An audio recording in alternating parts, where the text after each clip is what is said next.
Welcome back to the Cinema Wave podcast. Today we are talking about the polarizing Emerald Fennell Wuthering Heights adaptation.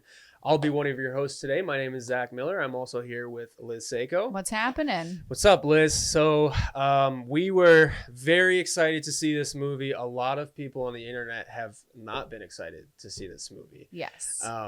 And I think this is going to be a good conversation because we're going to talk a lot about what the changes from the movie to the book have been, feedback online, what people might have been expecting. This movie for us, I think we are kind of on the same page, but our first thoughts on the movie. Liz, give me your first thoughts about just what you came out of the movie with. We both didn't see the novel, or we haven't read the novel. Mm-hmm. We both went into it completely blind. We haven't seen the other adaptations of the movie, as far as I know, that you haven't. But what were your first thoughts, first takeaways, and what did you like about Emerald being the director for this movie? Yeah. So, no, I have not read the book. I'm very upset with myself that I haven't, because now after seeing all the Discord online, I really wish that I could come at it from a point of view of having read the source material, just because I think it would let me understand and just have a different point of view, since I did go in completely blind. I didn't know anything about the story. I just knew that it was kind of a period, slightly gothic romance. Mm-hmm. And I went in very blind to that. I did go in already having heard some early on reviews that were ripping it apart. And so I then went in thinking like, oh, this is going to be very bad. Yeah. I think I'm in maybe the minority, along with, I think you, Mm-hmm. that I didn't hate this movie. Mm-hmm. I went in and I can really appreciate the artistry that went into the production design, the costumes. I am a really big Emerald Fennell fan, and so I kind of just like the type of movies that she makes. And so for me, I had a really good time watching this. Yeah. I don't think that it's a boring film, on to the contrary, that I think a lot of people online are saying that it was a very watered down romance film. Yeah. Again, I can't speak to the book though, because I know that a lot of people online that have read the book are saying that there were a lot of characters cut out, that there's just a lot of different undertones and themes and conversations that are brought up in the book that Emerald doesn't even touch really in the film. Do I find some of those themes and conversations, just what I'm reading, interesting? Absolutely. But on the other hand, do I think it's very hard and probably near impossible to put every little theme and question and topic that a book that is, I think it's almost 500 pages covers, into a visual medium? Yeah, I don't think it's possible. I think if you look at any film or television show that has been adapted from a novel or a book, the people that have read the book are always going to complain and say that something is missing. Unless you're talking about Colleen Hoover books, then those are just straight to film. But like, that's a total different movie type. And so I appreciate the take that Emerald took, coming at it just from a film point of view. I don't think this is a bad film. I think it's very entertaining. I think it tries to talk about some different romance conversations. Do I wish that she had pushed the envelope more? Yes. I think that there's a couple of plot holes. There's things that I wish that she had developed more. And I think that the script's the weakest part of this film. Yeah. But yeah, so those are kind of my first general thoughts. What about you? Okay. I really liked everything you said. And I want to put the haters to bed here. I'm going to roll up my sleeves here for a second. But this is an exceptionally well-made movie outside of what people know from the book. And I think that there are quirks. This is not a flawless movie. This is something that it still has holes in parts of it, but you can't hate this movie, in my opinion, because of the craftsmanship and the detail and the care that they took to the approach and evoking visual feelings on screen. I think that the collaboration between Margot and Emerald and Jacob is so extraordinary that it took on a new transcendent feeling of like emotion in a Victorian drama. Victorian romance pieces are almost generational to people these days. My mom loves Pride and Prejudice. She'll always watch it. A lot of people love Pride and Prejudice. Bridgerton is very popular right now. It's something that people constantly revisit because it's classic. You know, Shakespeare, a lot of romance that involves courting women and courting, you know, estates and inheritance and that kind of thing. And how much will you actually love somebody for their money or for who they are? This movie touches on all of those things and then adds the layers of visual appeal to it. And I think a lot of people going into this movie were expecting the traditional Victorian style. They wanted the exact look of the buildings, the look of the costumes. The pageantry wasn't quite adding up for them. A lot of the book was changed, so I will admit that 100% from what I've read online, there were a lot of things that were left out or altered, that Emerald took creative liberties for. Outside of that, it's very well shot. The production design is some of the best that I've seen in the last 10 years.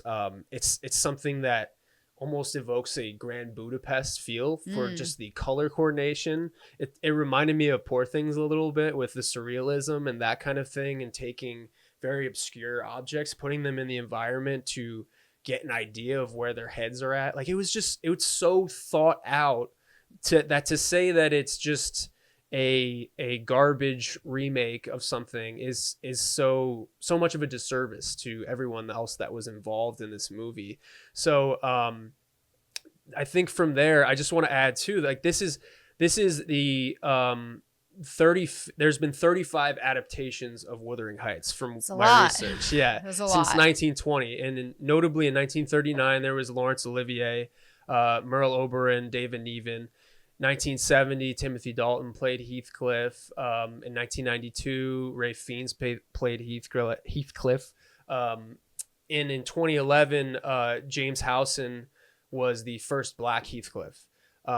And then this is the next iteration of that. So I mean, since 1920, it's been adapted into radio, TV, movies, you know, just all these other adaptations, and it's taken on different adaptations. So it's hard to, when something's adapted 35 times, I am almost looking for something that is new and inspired by a director. And I think that's another thing we were talking about, which you made a great point about, is, you know, you could elaborate on it too, but just how when a director takes a book, it's not supposed to be a one-for-one copy of a book, because you're taking literature and you have to add in the other four senses of that. Sometimes, you know, you have to add, what does this visually look like it's written a specific way, but okay, now I'm the director, we have to build a specific thing, we have to make the costume a specific color, but what is the meaning of the text here to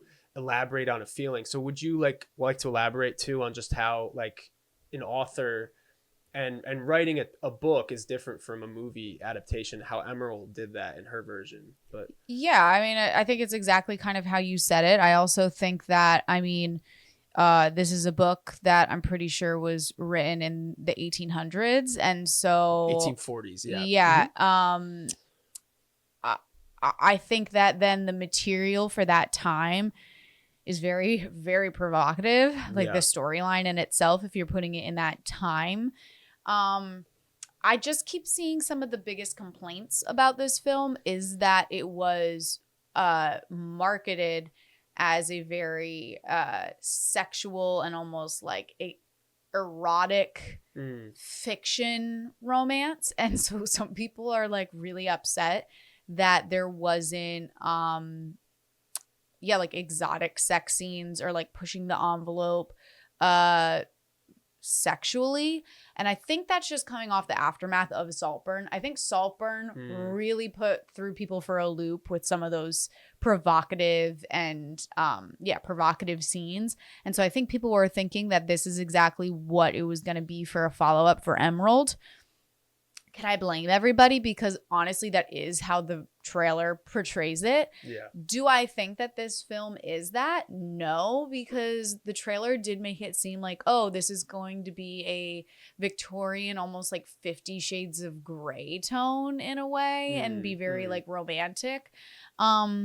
But I don't want to like judge a film based off their marketing campaigns, because marketing is completely a different thing also than what the film is in itself. But going back to like a director's adaptation on a film, something that I question about this film, which I think other people do as well, is the detail is incredible. I mean, even down to like the table food that like they have that fish in like the jello or whatever it is, and she's pushing her finger into it. And some of the shots are just so specific. I want to ask your thoughts on this, Zach, coming from like an art direction point of view.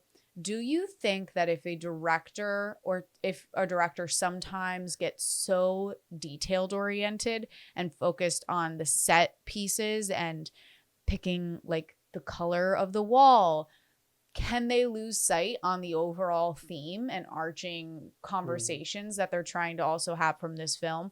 Because I can see that. Like, I don't know if I walked away from this film knowing the exact conversation I should be having on an emotional point of view. I know that I'm very impressed with the set design and the costumes and the art department. I don't know necessarily how I feel though about like abusive romance or classism or marrying not for love. So what are your thoughts on, like, do you think Emerald maybe shouldn't have focused so much on the design? Do you think it got away from her a bit? What are your thoughts on it? Yeah, no, I mean, it's with art direction too and production design, it's you're always trying to support what the director is intending behind the story. And especially when you have an adaptation from a book, then you're almost putting, if Emerald is saying, hey, we want to use these 4 things from the book, and then this is the main direction we're going, and you have to kind of honor where the director is going. Based on my research, there was a lot of attention to texture and color, and they wanted a lot of things to feel wet or moist or shiny and that kind of thing. So it was symbolic to, you know, this hot and heavy romance, and just the different rooms that they're in. There was a stark contrast between Wuthering Heights, the estate, versus what's the name, the Grange, the home where Edgar lived. So that it was not only a class difference, but also just a the Wuthering Heights house, there was an intrusion of the rocks that were coming on the home. We wanted to feel a little bit more contained. And then once they get to Edgar's Grange house, it was like this beautiful, opulent palace. And to me, I felt like I was in a jewelry box at that point. It was great. And but I think it was still aligned with the story in that way. You know, like to me, there was that great shot too of the dollhouse and the hand being put in the duplicate. It was stunning. The dining room, and it was symbolic too, because it's just, you know, Edgar was not an ill-mannered person as opposed to everyone else in the film, but he was kind of using her as a trophy wife, and now he is putting her in this jewelry box of, you know, wear these pretty clothes, live in this pretty house, but your true love is when it's not with all of those things. And Heathcliff was that to a point. So I think there was, to go off of what you were saying, more of the messaging with this movie felt like it was toppling a little bit of patriarchal social class and the importance of marrying into a wealthy family. But my true love lies with Heathcliff. Yeah. And I think that is a very timeless story. That's like Titanic, you know, that's like something that is, you know, do I marry for social class and status, that I'm sure many women have faced in that period, especially. But it was using Wuthering Heights in the beginning of Wuthering Heights for that messaging. And Heathcliff came from ruin and not much and no money, and you could see him just being a servant and knowing that he was never going to provide the life for Catherine that she was being offered. So I liked how it was Catherine's transition from the design of poverty to wealthiness, and I thought that was great. And they did that with so many details in the movie. Do you have any like facts or like details Oh, of the set yeah. design? Do you I want got to some. go into them? I got some facts. So they did some. They did a lot of different things with the Grange house. But the Wuthering, I'll start with the Wuthering Heights house. So Susie Davies is the production designer. She said that with this movie there was a line between realism and surrealism that we were going for, and it feels very special to make this story in such an unusual manner. So this was stuff like, you know, the shingles on the house. These are not typical Victorian shingles. Some of the window treatments, draperies. You mentioned the costumes too. There was a lot of like, people were surprised, like, why is she wearing like plastic and like this? It's like, yeah, like leather, like right. And I think when people like, yes, face value, sure, this is not something that's gonna be a traditional Pride and Prejudice costume drama or a Little Women period drama. It's something about, it's about expressionism and feelings, and I think you see a lot of that in German expressionism and the weird shapes, and you know, one of the film school things is the cabinet of Dr. Caligari, and like how there's all these geometrical sharp edges and how that evokes a feeling, but it doesn't make sense, you know, to somebody who's used to a regular room. So it's about evoking feelings. But they also wanted to do composite sets, which is something like they were alluding to Gone with the Wind, and how when you on sets a lot these days, you will have your interior and then you'll walk outside and it's like a blue screen, you know. But they decided to do exteriors, interiors, so they felt the actors like were very present on set and just how everything looked. And this is, you know, they wanted the rocks of Wuthering Heights to feel like it was squishing on the property and overtaking the home through some of the walls. So as the movie goes on and Kathy is feeling more like when she's growing up, that the rocks actually begin to like encroach upon the dining room and that kind of thing. And it's very subtle. I didn't even notice it at the first time. But they wanted the weather to affect the specific emotions throughout the film with fog and rain. They put a massive drainage tank underneath the set. So all of these were built on stage, like even the exterior of Wuthering Heights. Like that entire estate was built on a stage, but all of the rain, they needed a drainage tank under the set. So they actually built the set like 2 feet or something above normal, and then they could have a drainage tank just repeat it and drain it every day. But yeah, there were 8 practical fireplaces on both sets. So they would actually use real filter systems to go out of the stage that they were shooting in, so all the smoke didn't, you know, build up anywhere. That's crazy. Yeah, and then they wanted the heights to feel very asymmetrical, where the Grange is very symmetrical. You know, they wanted it to feel like it was off kilter, and you know, just the odd feeling that the heights represented, and being out of touch. But so going to the Grange now too, the walls were almost sweating in a beautiful way. That's something that they were going for. And then there was a talk of like, she's a prisoner in her new surroundings. They used double wick candles for extra light, so they could burn actual candles, and they would burn better for the camera to pick up. There was a quartz crystal texture in one room, a red velvet in the halls, a silver wall droplet room, the skin room, which was latex, and they took a photocopy of Margot's arm, and then they blew it up on big fabric and that kind of thing. The gardens were real grass and real flowers. The hands on the fireplace were cast with the art department's crew hands, actually, so I thought that was cool. And then Susie Davies, the production designer, said they're quite a gothic symbol. It was about the characters having their hands on everything, and it's just the subconscious feeling for the audience, the uneasiness of what those hands are up to. It's just playing on the sensuality and sexuality of the character's love story.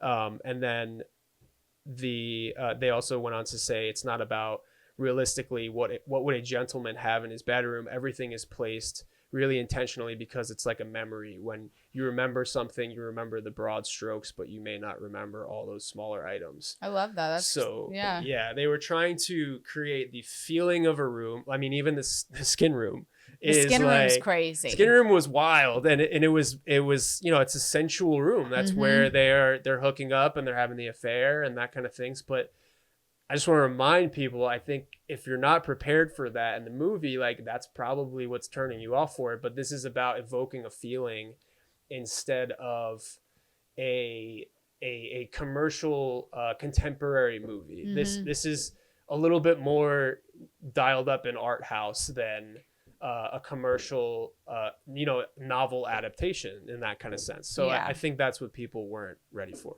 But did you have a favorite like shot or like design scene, or did you have one that you were like, oh, that wasn't my favorite?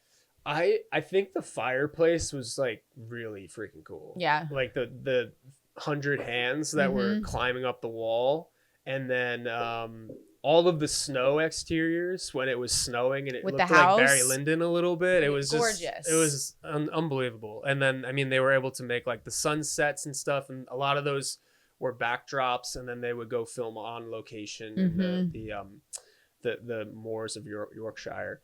Which was very cool. But do you want to get into the differences of the book now, too? Yeah, let's get into some of the differences. So, I mean, the number one thing that I've heard the most about is that Heathcliff is hinted at in the book as being a person of color.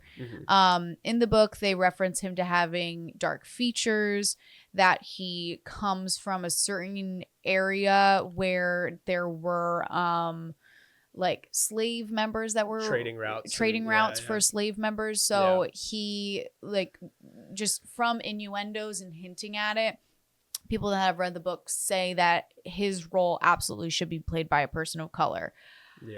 I don't know, because I haven't read the book, but I mean, I can definitely see how that also would have heightened like the entire story, because it would have then brought in that layer of racism as long with classism. I am interested though, because it's like only one of the other film adaptations had a Black person playing Heathcliff, and so I'm curious, which is, again, it's another reason that I want to read the book myself, because I want to see what these other see how it would have affected my experience of the film if I had that, like, thought first that he needs to be a person of color in order to get this next layer of the story told. Yeah, I know it's a very interesting question. I think it's a very big because a lot of the story too is he's a product of abuse, you know, when he's on the street, and then he comes in and he's still being abused. But then having racial disparity and displacement is another layer to his pain.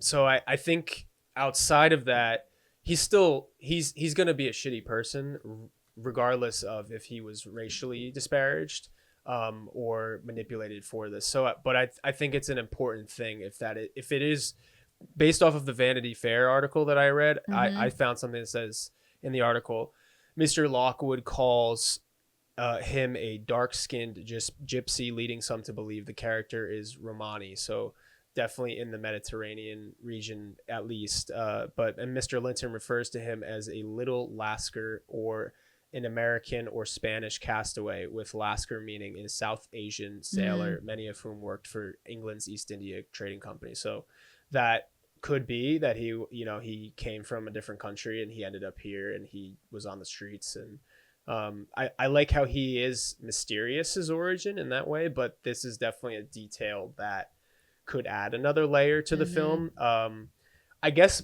my only confusion with the pushback on it for this adaptation is that every other adaptation has white actors, and then the except for the previous one in 2011. So I guess it's about, like, is there a definitive answer at this point? The novel's been out since Yeah. 1840. I think I'd have to read it because just based off what I see different opinions of some people saying it's that he had dark features. It's some people saying that he actually was black. And so I don't know. Yeah. I'd have to read it in order to actually have like a full opinion on it. Right. What other change do you have on the list? So I got about, there is another big one. So Earnshaw, who's the father, is different in the book, and they did not make him the abusive one, but they made Catherine. There's a brother to Catherine who was abusive to both Catherine and Heathcliff. So that was a very important detail that they decided to truncate from the story. Mm-hmm. Yeah, and there is basically an entire second act of the story, a second generation that is not in the book. So this is something that's very important. There is Heathcliff and Isabella's son, who is Linton, Catherine and Edgar's son, Catherine II, Hindley's son, who's the brother, and so this movie ends with Catherine's death, where that would be around the novel's midpoint, and the rest of the film, Heathcliff carries out a revenge plot in this movie on so I'm sorry.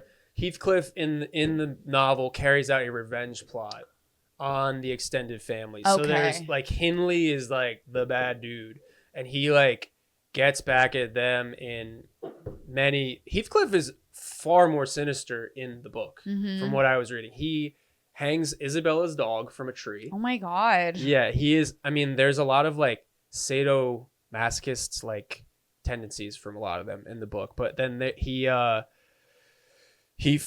incest. I think he forces a couple of the second generation kids to have sex, and some other it was a little vague from what I was reading, but that's in the novel. Well, so something I want to talk about is the relationship then between Heathcliff and Isabella, played by Alison Oliver, who I think is a scene stealer in this film. Yeah. Her character arc is probably one of the bigger plot holes for me, because I started to feel like maybe Emerald didn't know what she wanted to say about abuse, because we eventually get to a point in the script where Heathcliff and Isabella are now married, and he's using her to communicate with Nellie and Kathy. And I can't really tell if Isabella is completely agreeing with it, if she's being forced to do these things. She's being locked up and barking as a dog on the ground in one scene. And I don't know if it was supposed, like, some people were like chuckling in my theater, and I think it was nervous laughter. But I just think for the approach that it was handled, was it left it slightly ambiguous of, are we supposed to be laughing that she's like on her hands and knees barking like a dog and being submissive to him? Or is this like actual domestic abuse right now and we just don't know what to say? I also saw some comments online saying that in the book, like, he actually like assaults her in multiple forms. And so some people were saying like Emerald should have gone even farther than having her just pretend to be a dog, which I don't think we need that. I think if you don't need to show like female abuse on screen, like absolutely don't show it. If you're able to show it in a different way, then it just becomes like kind of like a gross revenge porn in a way. So did you feel that way about their relationship when it got to that point in the storyline, or was it a little bit clearer for you? I think his intentions were clear, because he kind of walks through the steps with her when he comes up to her bedroom, and he basically is like, I'm gonna use you as a pawn to get revenge on Catherine, you know. And it's another way of him in the book too. That's another way that he works into buying the estate. Like he cuts Edgar out of the pipeline and the inheritance, and that he uses Isabella's inheritance as like, that's, I'm getting both of you out. So it's all, it does feel very clear that, he's only using her for revenge to Kathy. Revenge, yeah. Though I guess the thing that makes me a little confused was when she like winked at Nellie. When Nellie's like, "Let me bring you home, Isabella." Did you catch that she like winked at her when she was barking? Yeah, I did. I thought that was almost like there was a plan that I didn't understand. Me too. I was like, oh, she knows something that we don't know, or she's like, don't worry, like I'm okay, like I'm just playing along with this. That's kind of what I thought as well. And then I think now, because that wasn't the case, it was more of just like a cheeky, like, look who I'm with now, this handsome dude, like, this. Yeah. She bought into it like she was groomed in a way, and she was just like, she consented to all of these things, but she was being used in a very, very toxic manner. And I agree, we shouldn't have really dived any deeper than what was happening. You can also understand and imagine what else he's probably doing to her, because he doesn't love her. He said that himself. And he doesn't have any intentions of doing anything else to begin a relationship with her. He's just using her as personal gain, to get back at Kathy, to use it as another chess move against taking the inheritance and that kind of thing. So it's, I'm kind of okay with where they left the abuse, and it was more emotional abuse this time around from what the difference is from the book. But I mean, it's also, if you go, maybe this was Emerald's intention too, but if you go too physical or too graphic with the abuse, Heathcliff is no longer a redeemable character. He's kind of a true villain at that point. Although when this Isabella fling is happening at that point in the film, he is almost a clear antagonist. Yeah. And that's kind of the arc, is that they change so much over time and they're just trying to get back at each other. So, but that being said, like if you physically go too far with Heathcliff, I think it's not a love story anymore. For sure. Well, but then, so I'm curious, because now I'm kind of like wrapping my head around the people that have read the book, because I guess it's not really supposed to be a romance. Like, it sounds like it's supposed to be almost an abuse of power story. Yeah. And so, but again, if she wants to tell it from a romantic point of view and then cut out all of the very dark, sinister stuff, I mean, she does have a right to it if she's doing her own adaptation. Something that I wish, another plot like storyline that I wish had developed more, or maybe gave me more breadcrumbs, was the Nellie storyline. I got it, like the twist of essentially she is the reason that Catherine dies at the end, just from her neglect and jealousy. I wish that maybe we could have seen more of her. Maybe Nellie just really missing that friendship, or like approaching Catherine about missing their friendship, at least one scene. Because it seemed like it really was that they were best friends, and then Heathcliff showed up, and then it was like, Nellie, I don't need you anymore, when they were younger. Or if it really is like, okay, Nellie is so jealous of her, then show us that a little bit more in a sinister way. Don't just let her be following her along. I mean, we do see it where she does like see Heathcliff listen to the conversation between them two.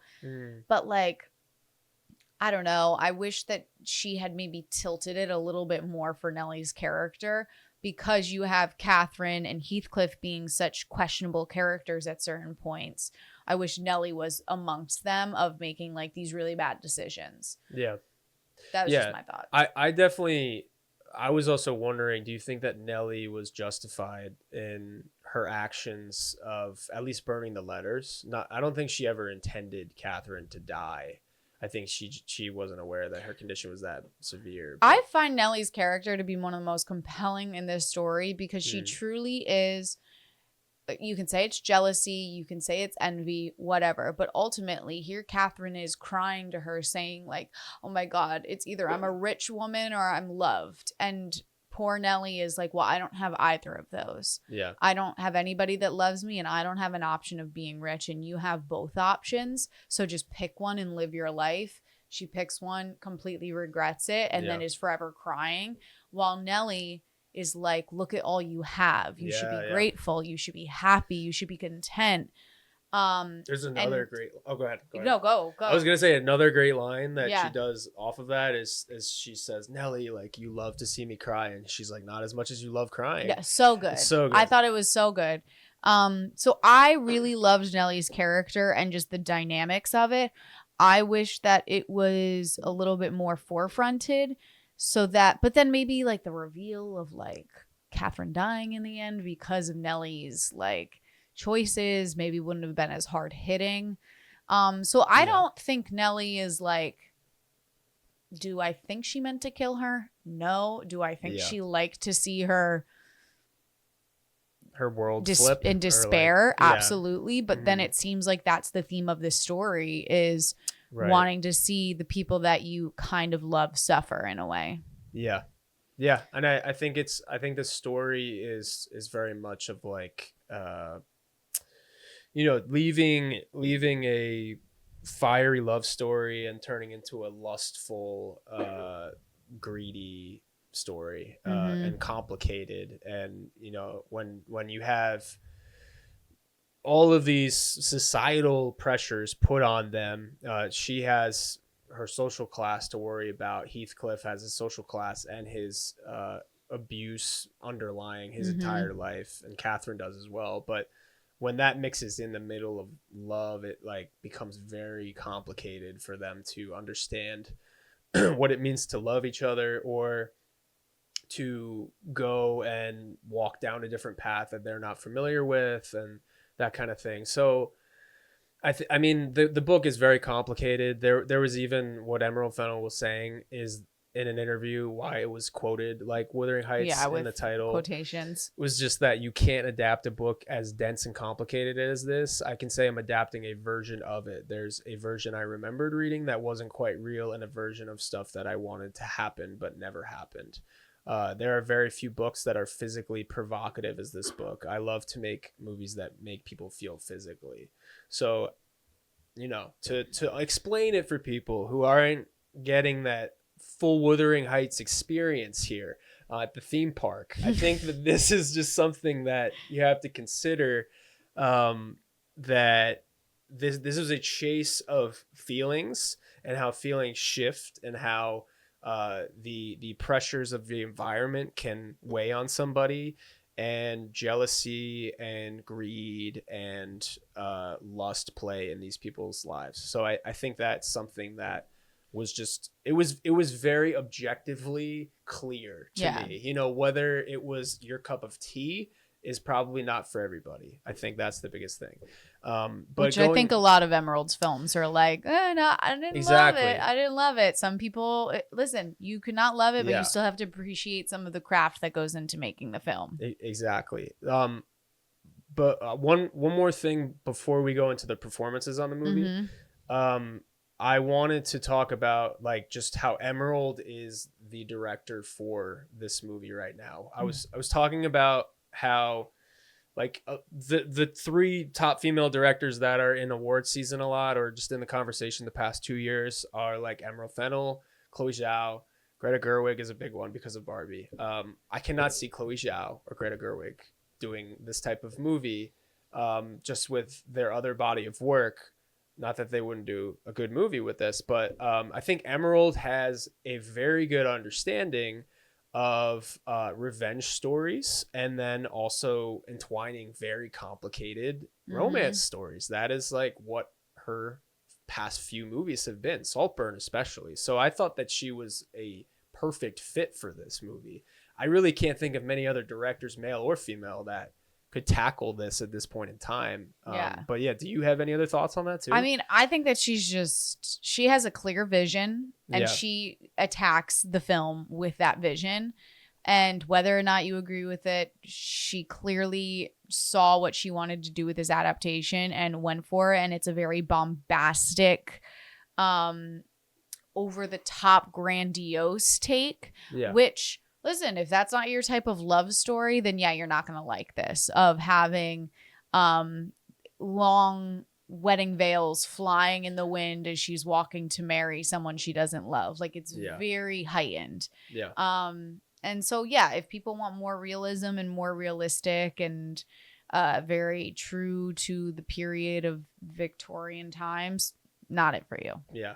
I was pretty upset when I saw some people criticizing her, and they were saying that she was a music video director, and I thought that's that was crazy. Such a diluted take on just what, because they were more thinking about her as an aesthetic driven person who makes things that are pretty to look at, and that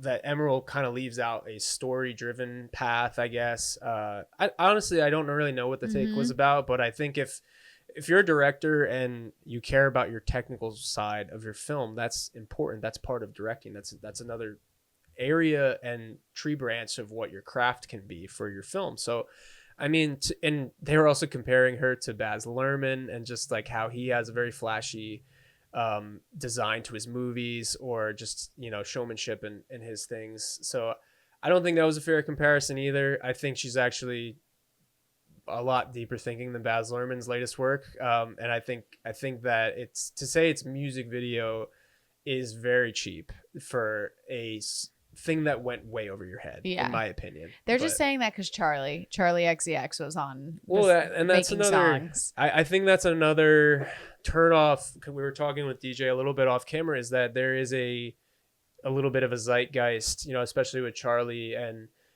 integrate, you know, even a very, very like female forward revenge stories.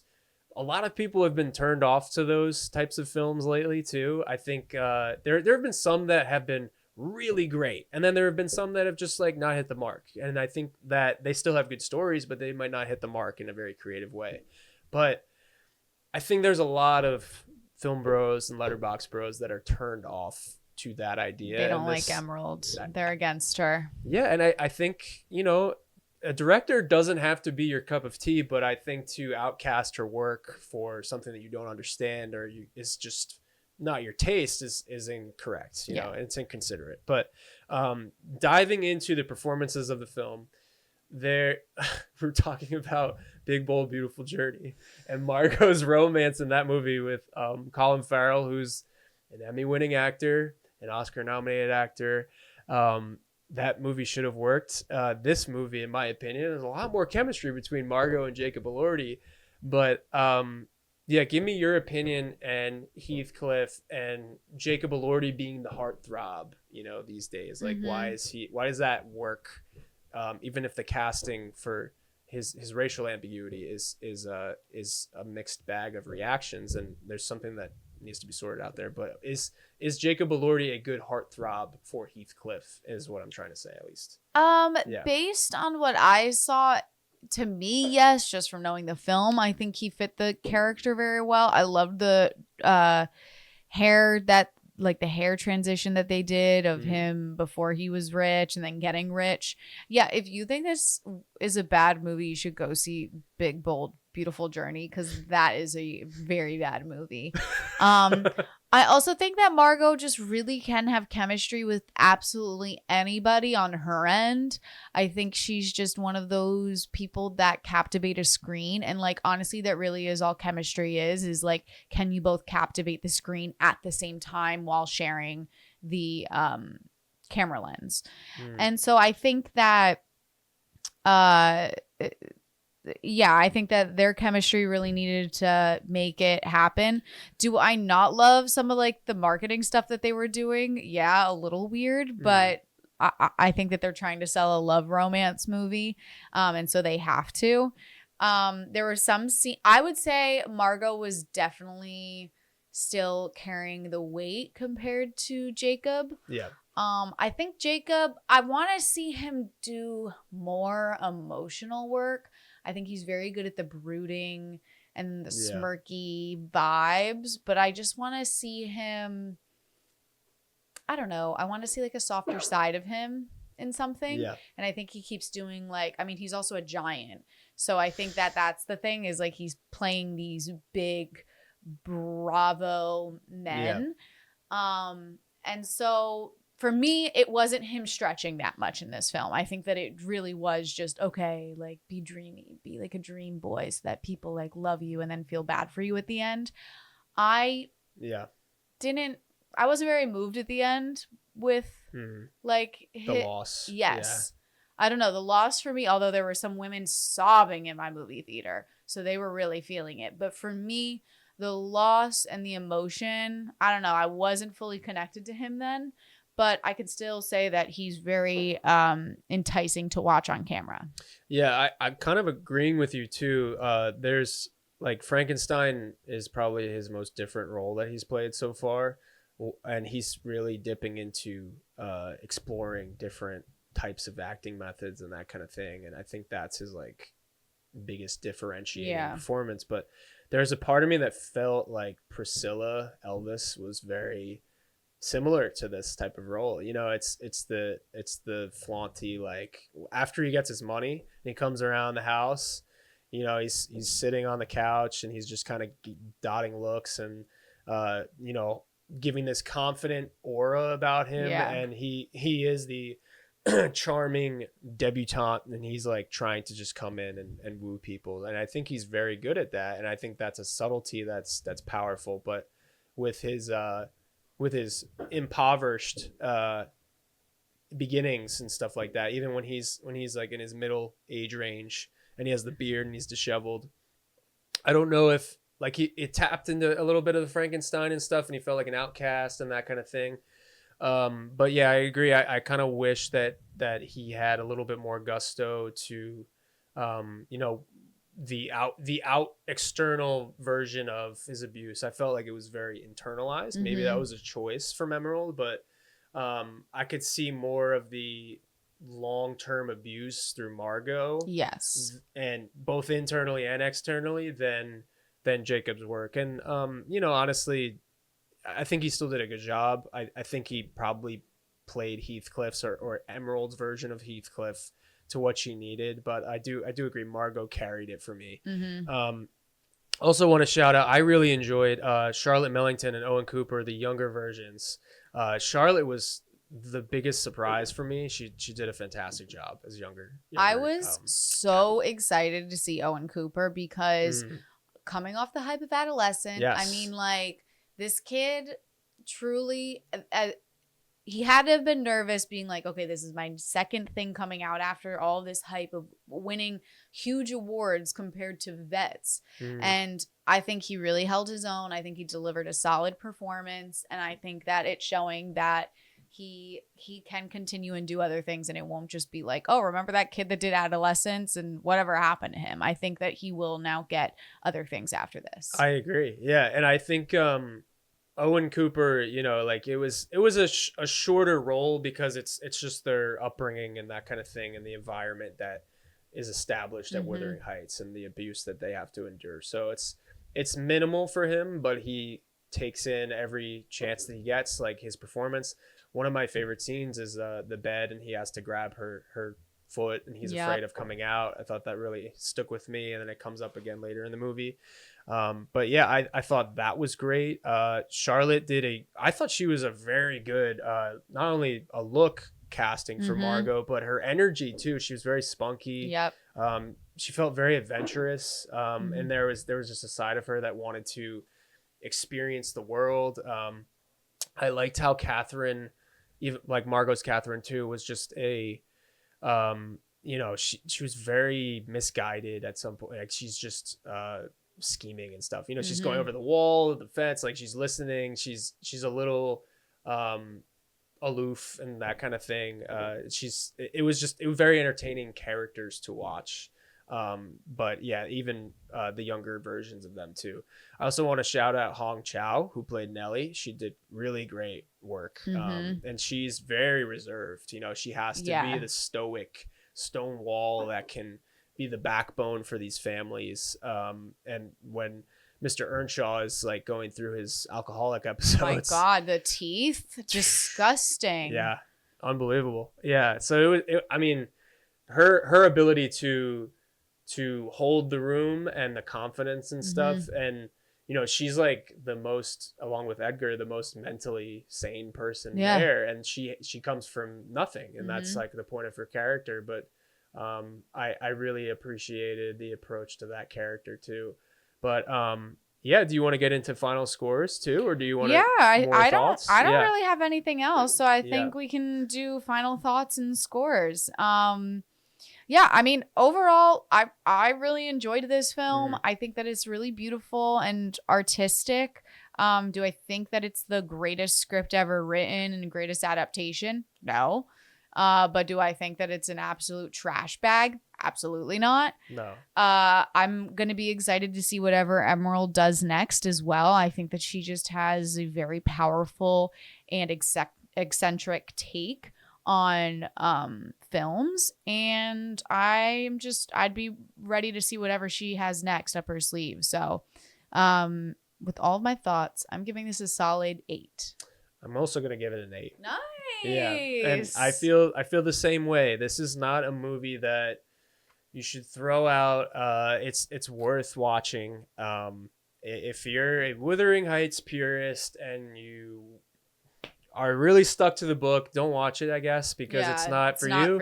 But if you're like Liz and I and you haven't read the book, you didn't know much about the story to begin with, it is a good watch, and I think there should be a conversation to separate the source material from a film adaptation. And I think that goes for any novel. I think that's always a constant debate for people, is, this isn't hit one for one on a book, but film is not meant to do that all the time. I think if you have a good director and a good vision behind it, I can buy into that. And if it's butchered, that's a different conversation. But this one, to me, feels that it had a strong vision. The craftsmanship that went into it was a 10 out of 10 for me. But I think because the story had its here and there moment, it's like an 8 out of 10 overall. But yeah, if that's your final thoughts, I think we're going to sign off here on the Cinema Wave podcast, but be sure to subscribe to us on YouTube below. We're on Instagram. We're on TikTok. We're on the Cinema Wave podcast on Instagram. We're approaching 1,100 followers, I believe, but we're putting out news articles. We're putting out reels. We have a lot of coverage with Night of the Seven Kingdoms right now.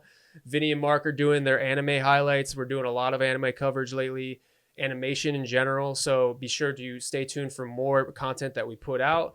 We're coming up on March and April releases for movies. DJ is covering a lot for that. We got more festival stuff that we're breaking into, and then we're looking to cover our old festivals again. We're going to Tribeca again at some point this year, and we're going to be talking to a lot of really cool people. We're going to be doing some other interviews soon, so be on the lookout for that. We got some really exciting stuff coming, but this has been Wuthering Heights, and just signing off. My name is Zach Miller. I'm Liz Seiko. And that's all. I will see you next time. This is The Culture.